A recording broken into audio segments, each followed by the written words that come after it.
Morning students, chapter number 11 બીજગણિત, જેમાં આપણે સ્વાધ્યાય 11.2 સુધી જોઈ ચૂક્યા છીએ. 11.3 વિડીયો લેક્ચર દ્વારા સમજીએ. 11.3માં તમારે વિવિધ સમીકરણો, એટલે કે સમીકરણો નહીં પરંતુ પહેલા માટે બનાવવામાં આવતી પદાવલી એટલે કે અભિવ્યક્તિ, જે આપણે બનાવતા શીખવાનું છે. સેન્ટેન્સ પરથી અભિવ્યક્તિ, અભિવ્યક્તિ પરથી સેન્ટેન્સ બનાવતા શીખવાનું છે. તો એનો ઉપયોગ શામાં થશે? તો એનો ઉપયોગ સમીકરણનો ઉકેલ શોધવામાં થશે. બરાબર છે. કોઈ પણ તમને સમીકરણ બનાવતા આવડી જશે. તો સમીકરણ બનાવતા પહેલાં તમને અભિવ્યક્તિ કરતા આવડવી જોઈએ. તો અભિવ્યક્તિ 4 આપણે જે છે સરવાળા, બાદબાકી, ગુણાકાર અને ભાગાકાર જે ક્રિયાઓ છે, બરાબર, એના ઉપયોગ વડે આપણે અભિવ્યક્તિઓ કરી શકીએ છીએ. તો એના રિલેટેડ પ્રશ્ન નંબર 1 સ્વાધ્યાય 11.3માં તમને આપેલો છે. બરાબર છે. જે અહીંયા હું તમને વિડીયો લેક્ચર દ્વારા એક્સપ્લેન કરતી નથી, એ તમારા ટેક્સ્ટ બુકમાં જોઈ લેવાનો છે. 3 આંકડાઓ છે. એ આંકડાઓની મદદથી સરવાળા, બાદબાકી અને ગુણાકારની ક્રિયાઓનો ઉપયોગ કરીને જુદી જુદી અભિવ્યક્તિ બનાવવાની છે. એટલે 3 આંકડાઓ છે, તમને ઈચ્છા પડે એવા જે ચિહ્નો છે એ મૂકતા રહેવાના. સરવાળા, બાદબાકી, ગુણાકાર, એ એક પ્રકારની અભિવ્યક્તિ થઈ જશે. બરાબર છે. હવે ચલ અને આંકડાઓનો ઉપયોગ કરીને બનાવવામાં આવતી અભિવ્યક્તિ, એ અભિવ્યક્તિ બનાવેલી છે એમાં કઈ ક્રિયાનો ઉપયોગ થયેલો છે અને કઈ રીતે બનાવેલી છે, એ પ્રશ્ન નંબર 3માં છે. બરાબર છે. ચલો આપણે જોઈએ.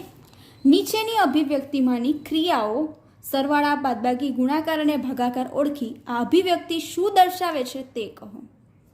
ચલો, પહેલું છે અભિવ્યક્તિમાં z+1. તો ક્રિયા કઈ છે? અહીંયા સરવાળાની ક્રિયા છે, તો આપણે લખીશું સરવાળા. બરાબર છે. કેવી રીતે બને છે? તો કેવી રીતે બને છે? ચલ ઝેડમાં 1 ઉમેરતા, તો હું ડાયરેક્ટ લખી શકું ઝેડમાં 1 ઉમેરતા. બરાબર છે. આ જ રીતે આપણે તમને આ રીતે સેન્ટેન્સ આપેલું હોય, ઝેડમાં 1 ઉમેરતા, તો આ રીતે બનાવતા આવડે અભિવ્યક્તિ. કઈ ક્રિયાનો ઉપયોગ કરવાનો છે? ઉમેરતા એટલે સરવાળો. ખ્યાલ આવે છે? ચલો નેક્સ્ટ. કઈ ક્રિયા છે? બાદબાકી ચિહ્ન દર્શાવાય છે. જરૂરી નથી એક જ અભિવ્યક્તિમાં બબ્બે ચિહ્નોનો પણ ક્રિયાઓ પણ થયેલી હોય છે. બરાબર છે. એક જ પદાવલીમાં ગુણાકાર અને ભાગાકાર 2 પણ, એ આપણે આગળ જોઈશું. આજે આવે છે. ઓકે, તો શું આવશે આમાં? ઝેડમાંથી 1 બાદ કરતા. બરાબર આવે છે. ચલો, અહીંયા કઈ છે? સરવાળો. તો શું આવે છે? વાયમાં 17 ઉમેરતા, તો મળે છે ને મને? ખ્યાલ આવે છે? અહીંયા વાયમાં હું 17 ઉમેરું, એ આપણે આવી રીતે બને. આ બને છે કઈ રીતે? એક ચલ અને એક અંકની મદદથી. પણ કઈ રીતે? વાય જે ચલ છે એમાં 17 ઉમેરી દઉં તો મને બની જાય છે. બરાબર છે. એ જ આપણે લખવાનું છે.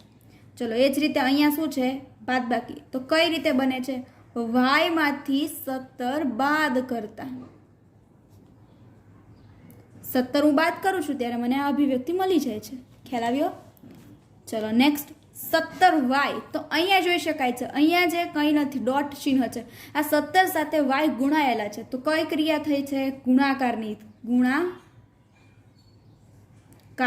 અને બનેલી કઈ રીતે છે? y ને 17 વડે ગુણતા. ખ્યાલ આવ્યો? બરાબર.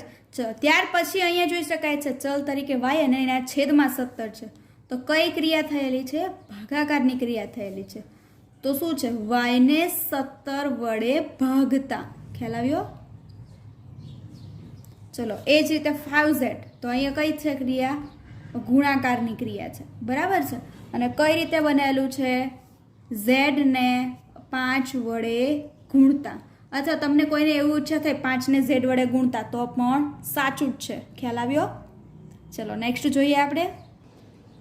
ચલો, 2y + 17. તો મેં તમને આગળ કીધું એમ, તો એક જ અભિવ્યક્તિ હોય એમાં બે ક્રિયાઓનો ઉપયોગ થયેલો હોય છે. અહીંયા જોઈ શકાય છે ચલ તરીકે y છે એની સાથે 2 ગુણાયેલા છે. બરાબર છે. અને 17 ઉમેરેલા છે. તો કઈ 2 ક્રિયા થઈ? અહીંયા ગુણાકારની અને આ બંને પદો વચ્ચે સરવાળાની. તો કઈ 2 ક્રિયાઓ થઈ છે?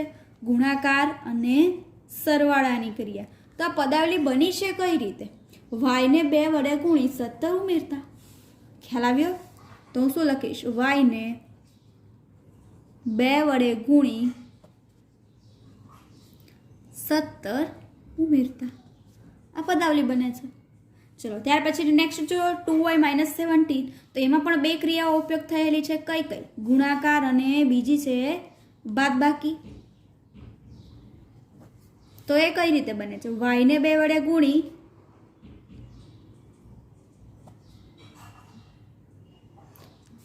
તેમાંથી 17 બાદ કરતા. ખ્યાલ આવે છે? બરાબર. ચલો ત્યાર પછી નેક્સ્ટ જોઈએ 7m.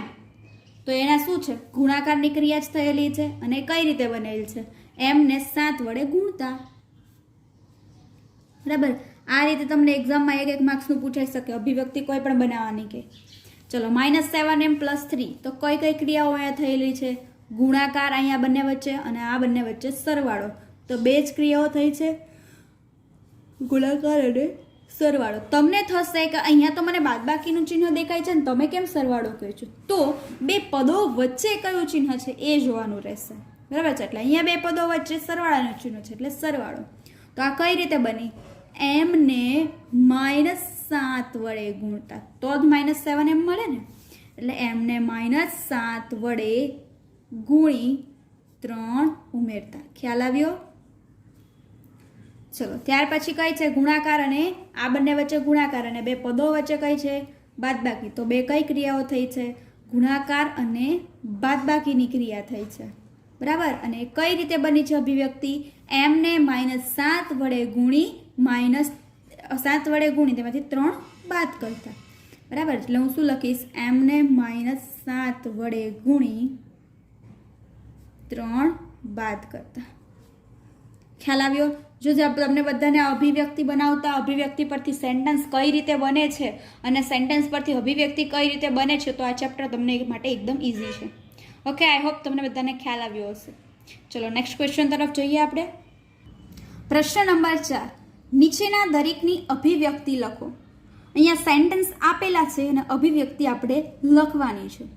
ચલો પહેલું જે છે 7 ને p માં ઉમેરતા. આપણે કોને ઉમેરવાનું છે? 7 ને. પણ શેમાં ઉમેરવાનું છે? p માં. એટલે p માં 7 ઉમેરીએ એટલે p + 7. બરાબર છે. અહીંયા મિસ્ટેક એવી ના થાય. અહીંયા તમને એવું કીધું હોય કે p ને 7 માં ઉમેરતા તો 7 + p આવે.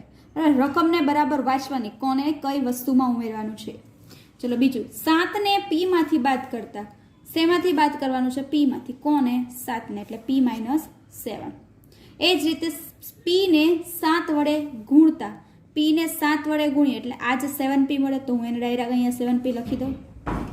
ચલો p ને 7 વડે ભાગતા એટલે p/7 જ આવવાનું. p ને 7 વડે ભાગવાનું છે એટલે. ચલો ત્યાર પછી 7 ને -m માંથી બાદ કરતા. -m માંથી કોને બાદ કરવાનું? 7 ને. એટલે -m - 7. -p ને 5 વડે ગુણતા. એટલે -p છે એને 5 વડે ગુણી દઉં તો મને શું મળે? -5p મળે. અહીંયા +- બરાબર છે. સહગુણક આપણે હંમેશા આગળ લખીએ છીએ. ચલો -p ને 5 વડે ભાગતા. એટલે -p છે એને કોના વડે ભાગવાનું છે? 5 વડે. એટલે -p/5. p ને -5 વડે ગુણતા. એટલે p જે છે એને -5 વડે ગુણશો તો આ પ્લસ આ માઇનસ, પ્લસ માઇનસ એટલે -5p. ખ્યાલ આવ્યો? ચલો આ હતું આપણે અભિવ્યક્તિ લખવાની હતી સેન્ટેન્સ પરથી. હવે અભિવ્યક્તિ આપેલી છે એના પરથી આપણે સેન્ટેન્સ બનાવવાનું છે. એવા પણ એક્ઝામ્પલ જોઈએ. પ્રશ્ન નંબર 3. નીચેના વિગતોની અભિવ્યક્તિ કરો. અહીંયા પણ અભિવ્યક્તિ જ કરવાની છે. બરાબર છે. ચલો જોઈએ. 11 ને 2m માં ઉમેરતા. 2m માં કોને ઉમેરવાના? 11 ને. એટલે 2m + 11. ખ્યાલ આવ્યો? ચલો ત્યાર પછી 11 ને 2m માંથી બાદ કરતા. 2m માંથી 11 ને આપણે શું કરી દેવાનું છે? બાદ કરી દેવાના છે. એટલે 2m - 11.